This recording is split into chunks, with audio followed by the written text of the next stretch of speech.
New tonight, a renewed effort at the State House to help support first responders battling cancer. Senate File 272 passed out of subcommittee with unanimous support this afternoon.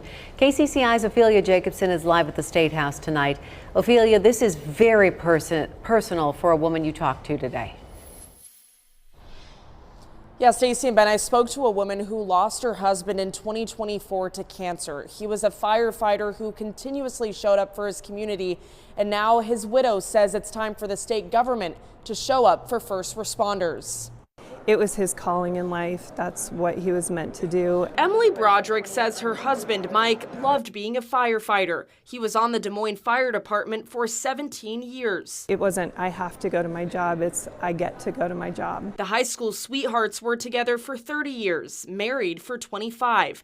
In 2023, their lives changed forever. He was diagnosed with cholangiocarcinoma, which is a bile duct cancer that had already spread to his liver. In Iowa, that type of cancer is not a presumed cancer. One of the 14 it's presumed firefighters would have gotten on the job. That means Mike was not able to receive disability coverage. His options were either he had to work to continue to get paid, or his brothers and sisters of the fire department were having to work for him. But an Iowa bill could soon change that for other firefighters facing a similar diagnosis. Had it been a covered cancer, we wouldn't have been scrambling. Senate File 272 would expand the definition of cancer to include more than just 14. And it would allocate $1 million in state funding to cover cancer screening costs. To see it back here and to see it so widely supported is just, it's tremendous. The bill passed the Iowa House in 2024, but it died in the Senate.